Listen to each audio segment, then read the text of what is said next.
Sana'y pwedeng ibalik yung mga nagdaang araw para sa aking inay ay makahingi ng tawad. Naaalala ko yung panahong musmus pa lamang, si inay yung lagi nandyan para ako'y subuan at turuan maglakad at bigkasin aking pangalan. Pag umiiyak ako, ikaw ang nagpapatahan dahil wala na si itay, kami kanyang nilisan. Nung mabuntis niya si inay, bigla na lang iniwan. Si inay ang tumayo para lang ako mabuhay, ginawa niya ang lahat kahit na wala akong tatay. Pinakain, binihisan, minahal niya ko na sobra. Inalagaan din niya ko, iniwan mag-isa hanggang sa pagdaan ng araw at mga taong lumipas. Natuto na ako mag-isip at ako'y nangarap na balang araw ay matutulungan ko si nanay na sa hirap maiahon at gumanda aming buhay. At ako ay nagtiyaga, nagsipag sa pag-aaral, pipilitin ko na maabot ko ang aking pangarap.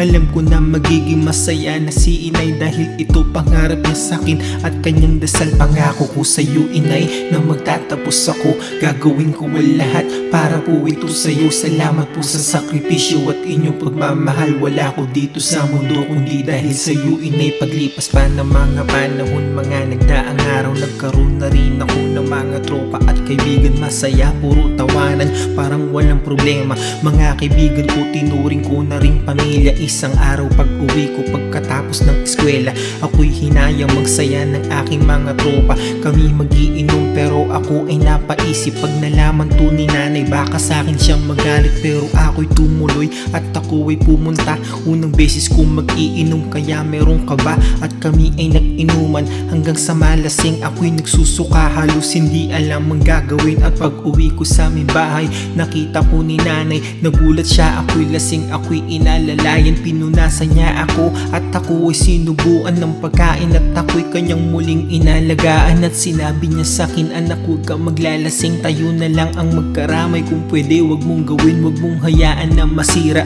lahat ng iyong pangarap. Si inay ay napaluha at bigla niya ko niyaga. Pangako ko sa'yo inay na magtatapos ako, gagawin ko ang lahat para po ito sa'yo. Salamat po sa sakripisyo at inyong pagmamahal. Wala ko dito sa mundo kundi dahil sa'yo inay. At isang araw pagkagising ko para muling pumasok, nakita po si nanay hindi lumabas sa kwarto. Hinayaan ko lang siya at ako ay umalis. Hindi ko siya kinausap at hindi ko pinansin habang naglalakad ako papasok sa eskwelahan. Ako'y muling hinaya ng mga tropa at kaibigan, balak nilang di pumasok at merong pupuntahan. Hindi na ako nag-isip kung anong kahahantungan at napunta kami sa may lugar na walang mga tao. At doon ay tinuruan ako na manigarilyo. Di ko alam kung tama ba aking ginagawaan. Nasa isip ko sige wala namang mawawala. At pagkatapos nun ang tropa ko ay merong inabot. Alam ko di yun sigarilyo, yun ay bawal na gamot. Ako'y umiwas at pinilit ko iyon nalayuan pero wala ko nagawa. Si lady ko natanggihan, paulit-ulit yun nangyari. Ako'y di na nakaiwas. Yung pag-aaral ko'y unti-unti ko nalimutan. Pag umuwi sa bahay nakikita ko si nanay nasa kwarto at hindi na siya lumalabas sa bahay. Pangako ko sa'yo inay na magtatapos ako, gagawin ko ang lahat